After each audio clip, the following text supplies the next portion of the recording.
Please.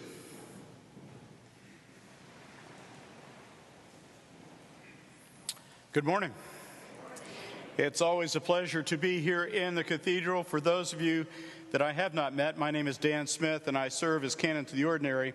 I'm here in the Diocese of Central Florida. I tell you, I'm in a different congregation, almost every single week of my life. I always start my sermons by bringing you greetings from our bishop, but he's here, so I'm going to skip that part.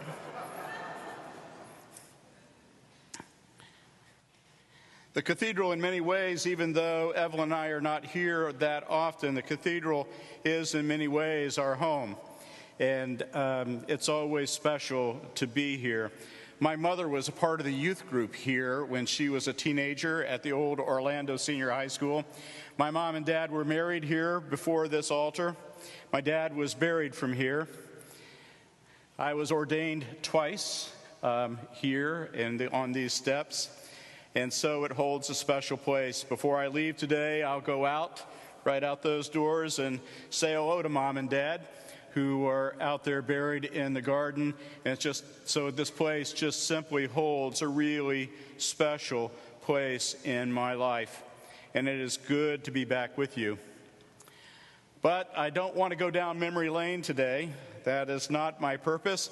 We have too good of a gospel, I think, for us to simply spend time sharing old stories.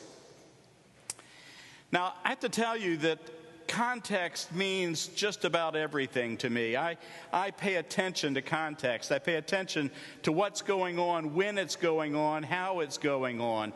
I pay attention to where it is taking place. All of those things matter to me as I try to understand virtually any situation in my life. But it certainly holds true as I try to understand the Scriptures. As I try to understand particularly the stories that we see from the Gospels, as I understand those, I try to pay attention to where it's taking place. When is it taking place?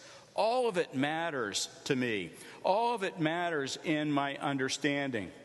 And in fact, also in my understanding, it also matters when it's taking place in the course of the church year. Where are we on the calendar? The church, as it puts together these lectionaries and calls on us to read certain readings on any given Sunday, wants us to pay attention, wants us to learn something about where we are, when we are, as we read these Scriptures. And I think that that's particularly true with this gospel lesson that we have before us today.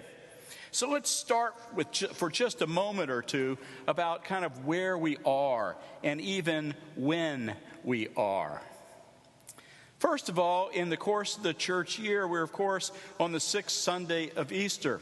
Easter season is rapidly coming to a close. This Thursday is the Feast of the Ascension. Now, I'm not going to try to step on anybody's sermon for Thursday, but the Feast of the Ascension is that time when Jesus, of course, ascends to be at the right hand of the Father, where he will sit in judgment, to judge, as it used to say in the old prayer book, the quick and the dead. I've always liked that phrase. But it's, we remember that and we see that. And so in some ways, we're remembering that we're getting ready to enter into what I think of as an in-between time, kind of in-between. Jesus has been with us. He's shared a life with us. He has, of course, been arrested and crucified, died for us, and rose again. But now he is getting ready to physically leave. Now, I don't want you to get an idea that I think Jesus is gone. I mean, he lives in us and is a part of our lives. But he's getting ready to leave. And he's preparing, in some ways, his disciples for that. And we go into this in-between time after the ascension and before we celebrate Pentecost, which we'll celebrate in 2 Sundays. We're in that in-between time where in our own spiritual lives, I think we ought to be paying attention to that in-between time, that sort of wondering about what's next. We know what's been, and we can kind of begin to get a glimpse of what's out there, but we're in that in-between time. And I think it's important for us to remember that as we look at this gospel. And then we need to look at the context of the gospel itself. We're in the 15th chapter of the gospel according to St. John. Now, the 15th chapter is sort of right in the middle of what we think of as Maundy Thursday. John spends 4 or 5 chapters of his gospel talking simply about that day. He spends more time on that, what we think of as Thursday of Holy Week, than John does in any other part of the life of Jesus. He spends more time in that day. And so we need to recognize that John thinks the things that are there, the things that were said, the lessons that were taught, the actions that were taken, John sees those of immense importance. Immense importance. He sees them in that kind of way. And so here we are, literally at the Last Supper, in the midst of the Last Supper, in this gospel lesson that we have before us today. Jesus is there with his friends. Now, Jesus, I believe, knows exactly what's going on. He has an understanding of what is taking place and what will, in fact, take place. And so Jesus speaks to his disciples and in some ways gives them those last instructions. Now, I know that we're going to read later on in John's gospel and any of the other gospels that there are times after the resurrection that Jesus is still teaching. But think about the intensity of this moment. Jesus knows what's getting ready to take place. He understands what's getting ready to take place. He understands the importance of this meal for him and his friends, as he names them in this gospel.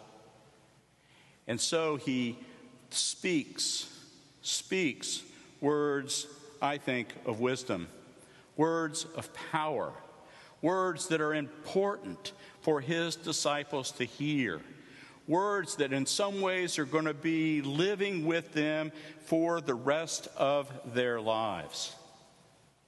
Now, you and I know what that's like if we think about it for a few minutes. All of us in some ways or another have gone off on a journey of some sort of significance or getting ready to take place, some event of some significance.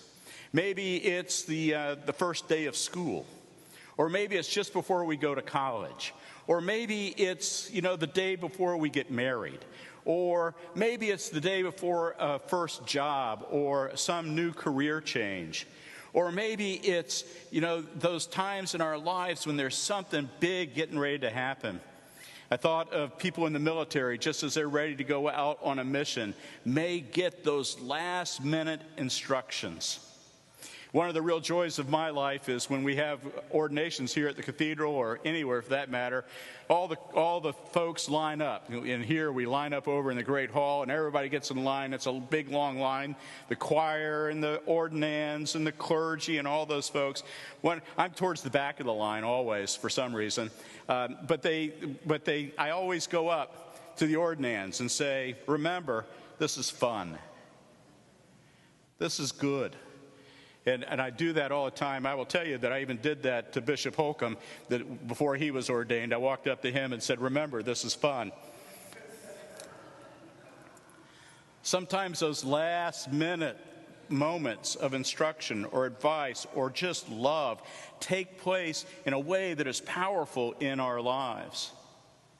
And even more so, sometimes those last words that we hear from somebody before they, in fact, go away or they die. I was thinking this week of a sweet, wonderful woman who was in the very first congregation that I served, St. Sebastian's by the Sea, over in Melbourne Beach. And she was really very near death, literally lying on death's bed.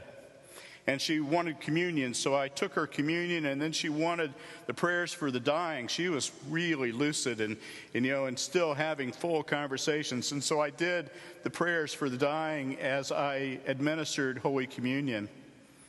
And after we got done, she said to me, she goes, Father Dan, do you know what I'm praying these days? And I said, no, I don't. And she looked up at me and said, now I lay me down to sleep. I pray the Lord my soul to keep. If I die before I wake, I pray the Lord my soul to take. Think of the power of that moment. Think of the power of that moment. I have not forgotten it. 43 years later, I have not forgotten that moment. She died that evening. But it's not so much, the advice. It's the power of the moment. It's the love that was shared.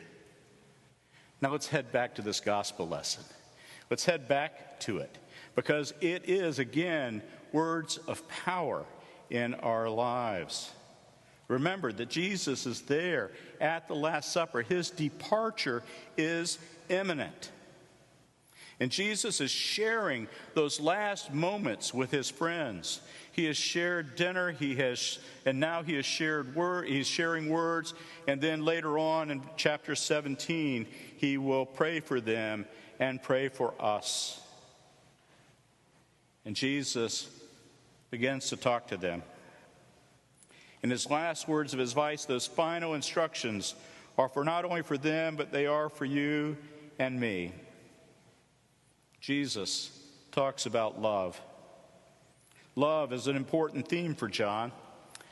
The word love appears in John's gospel somewhere north of 50 times. No, I didn't count. I Googled it.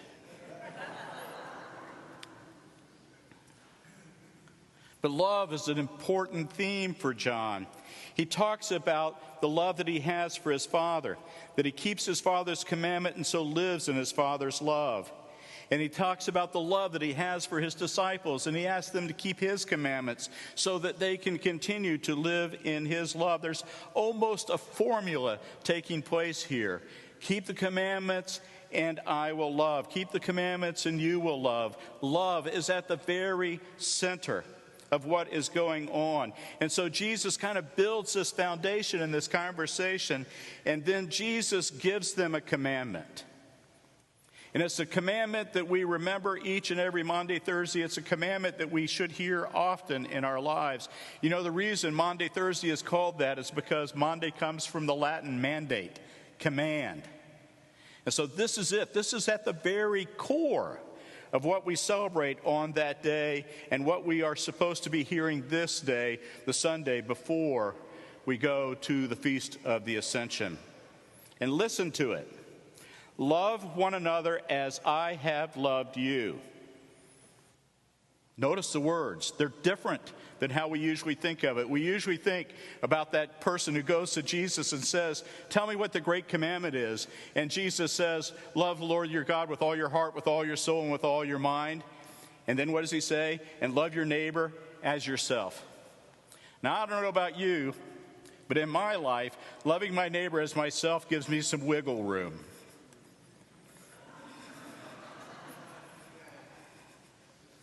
Right? I mean, it just does. Because there's times I don't like me very much. And so in some ways it gives me some wiggle room. But this on this Thursday night, this Last Supper, this has no wiggle room at all. Love one another as I have loved you. Now, I'm in trouble. Think about how Jesus loved. What was it that Jesus did that showed his love? We start with the fact that he came into the world at all. For God so loved the world that he gave his only Son. And then we take a look at the other places and the other ways that Jesus loved. He loved enough to be with a woman at the well, someone that he should not have been with. He loved enough to protect a woman from being stoned. He loved enough to heal. He loved enough to forgive. He loved enough to meet people where they were rather than waiting for them to get to him. He loved a rich young ruler so much that he let him go his own way. He loved enough to remove his clothing, wrap a towel around his waist, and wash the feet of his followers. He loved enough to die. He loved enough to defeat death. He loved powerfully and completely. He loves you that much. But then he tells us to love just as he did. And so I ask, as we move towards the Feast of the Ascension and towards the end of the Easter season, how are you loving?